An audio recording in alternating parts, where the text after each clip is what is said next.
How do you wire a thermostat for a gas or electric unit? In today's video, we're going to go over typical wiring for thermostats for both gas and electric air conditioning systems. You're watching HVAC Tips for Technicians / Homeowners.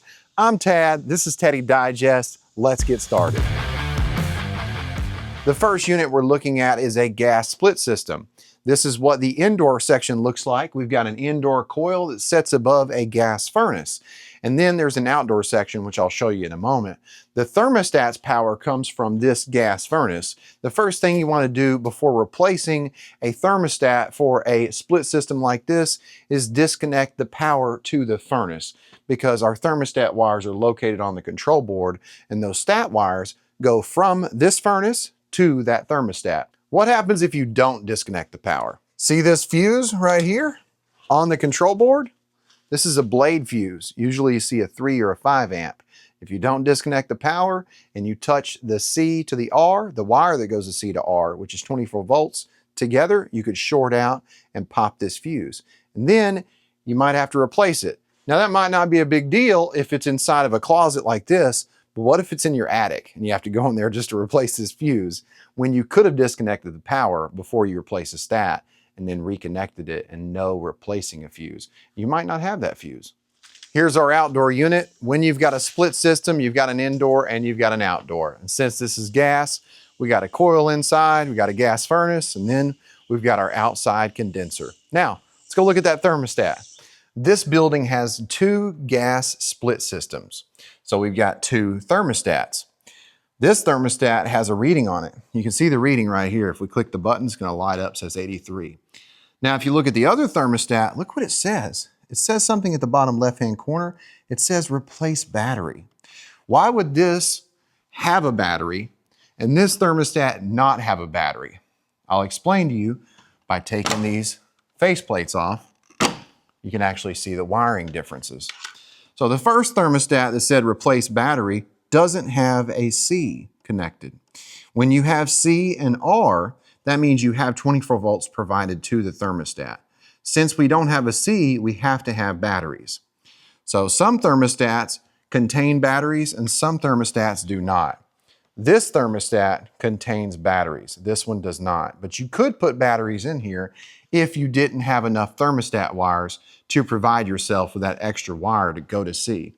Now, how can we wire a gas unit? Let's take a look.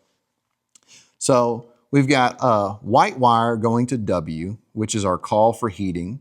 We've got a yellow wire going to our Y terminal, which is a call for cooling. We've got a green wire going to our G terminal, which is a call for fan. So call for fan, cooling, heating. And then we've got our power, which is our R. And you can see there's R and RC, and there's actually a jumper up here. You might not be able to see it, but there's a jumper. We have that jumper connected because we do have batteries. So you have to have that jumper in place. If you don't have the C terminal, have a wire going from the C terminal of the furnace at the control board terminal block to the C terminal of the thermostat. So the difference in this thermostat, right, that has batteries, which we're going to have to replace them because obviously the batteries are dead. Otherwise, the screen would be lit up and we'd have a display. Check out this thermostat. What's the difference? White wire going to W, yellow wire going to Y, green wire going to G, red wire going to R, and then what we got? We got a brown wire over here to the right that goes to C. So if we get our meter and we check between C and R, we should have 24 volts. Now I'm going to take both thermostat plates off the wall, and I'm going to let you see that. If you want to check the AC voltage coming into the thermostat from your furnace or air handler, take your dial for your meter and put it on volts AC. Then we're going to take our 2 meter leads and we're going to put one between the C terminal and the R terminal.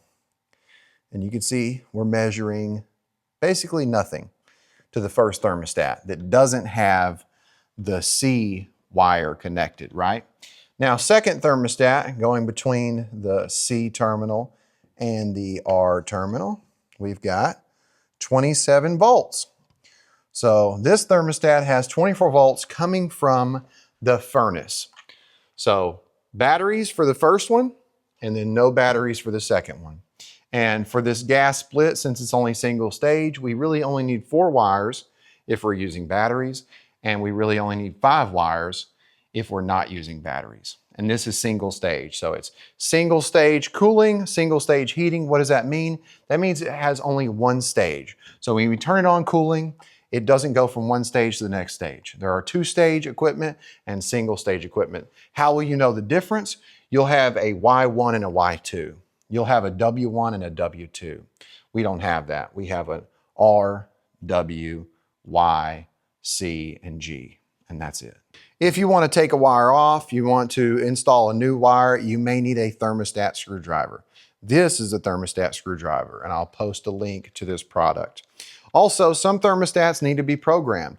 So you may need to read the instructions, push a couple buttons to enter the programming, the installer setup, so you can change a function or a setting. This one, you have a little dial or a little choice on the back here. Electric or heat pump, gas or oil. So gas or oil would be on the left, heat pump or electric would be on the right. Now, why would we have this? Well, if we swap from electric or heat pump to gas, then it means that the board would handle turning on the indoor fan during heating because there may be a certain delay. If we turn it to electric or heat pump, then that means that whenever it energizes the cooling or the heating operation, it would actually energize the G terminal, therefore turning the fan on. So that's where this function, that's how it would operate, and then that's why you need to check the back of your thermostat. Now you should know how to wire up a thermostat for a gas unit. Now we're going to move on to heat pumps. Behind me, we've got the indoor unit. This is a split heat pump. So this is the indoor air handler, and our power to our thermostat comes from this unit right here. So what do we do before we replace our thermostat? We disconnect the power. So you shouldn't hear this running, and you shouldn't have any display on your thermostat unless you have batteries. Here's our outdoor unit for that split heat pump. This outdoor unit looks just like the one you saw for that gas split, but it is different than the other outdoor unit because this one contains a reversing valve, and that's what makes this a heat pump outdoor unit. All right, here's what the thermostat looks like. Notice on the other thermostat how we had off, cool, and heat. And then we had a button that said fan, on, and auto. The fan button that says on and auto, if you put it on fan on, your fan indoors will run continuously. This is good for comfort. Usually you want to keep it on auto. What does that mean? It means that when the unit runs, the indoor fan will run, and that's normal operation. The difference between that thermostat on the front as far as the modes and the selections and this one is, if you'll notice, instead of just off, cool, and heat, we have another function. And this is EM heat, and this is emergency heat. This is another reason that you know this is a thermostat for a heat pump, because there are thermostats for heat pumps without auxiliary heat or with auxiliary heat. And what is auxiliary heat? It is emergency heat. Emergency heat is your heater kit. So if our heat pump fails, we can actually take this little dial here and we can put it on EM heat. And this will take our compressor out of the equation, and we're just using the indoor unit and that heater kit. Now that you know the difference, let's take the thermostat off the wall and look at the wiring, because there's definitely a difference between the wiring of the gas and the heat pump. So it looks like somebody's got a bunch of bundled up wires in here. Definitely need to make this neater. So we've got the red wire going to R. We got the G wire going to, the green wire going to G, which is our fan. We've got our Y, which is our call for cooling. Over here, we've got our blue wire going to C. So between R and C, that's our 24 volts. So they have got power coming from the air handler to power this thermostat, which is nice. Then we've got an orange wire going to the O terminal. And this is for energizing the reversing valve in cooling. If we had a ream or RUD unit, we may need to put this orange wire on the B terminal, which would energize the reversing valve in heating. Know the differences in the brands and when you're supposed to use the O and the B terminal. Then we've got our white wire going to our W2, and then we've got a jumper between W and E and W2. Now this is great because whenever we choose to use our emergency heat function, it's going to energize that E terminal And that E terminal is connected to the W2 terminal, which is second stage heating, and that's going to energize that heater kit. So whenever you see auxiliary heat, you're energizing the W2. Whenever you use emergency heat, you're energizing the E terminal. Hope that makes sense. Now, one thing that I did notice about this thermostat is if you open the bottom flap, we've got batteries. And why you would ask yourself, why are they using batteries when they have both the C and the R connected? Well, this is for backup. This is what I suppose that it's being used for, is whenever our power goes out and we no longer have power to our air handler because there's a power outage, we can still see the temperature on our thermostat. So we know what our home's temperature is, because what if it's out for 6 hours and it's 95 degrees outside? Well, we can know it's getting hot in here and we may need to find some type of backup. So that's a great thing to do. Make sure you keep an eye on your batteries. If you install batteries, because corrosion can build up, you may need to replace your batteries annually just to make sure you don't have any of that corrosion build up where those batteries connect. Your thermostat may need to be programmed, so you may need to go through your installation instructions and hit a couple buttons to enter the installer setup. This one has a switch on the back, just like the other one. Heat pump on the left, which it's in that position, or conventional. What does that mean? That means gas heat instead of heat pump. That's what conventional means. Hope you enjoyed today's video. I hope you learned something. If you did learn something, let me know what it was down in the comments. You got a question? Remember, questions can lead to new content. So put your questions down below, but if you don't have a question, that's okay. Let me know who you are and let me know where you're from. If you like this video, hit the like button, subscribe, and smash that bell. Ding, so you know what I'm doing. You want more videos like this? Go check out my playlist, HVAC Tips for Technicians or Tips for Homeowners.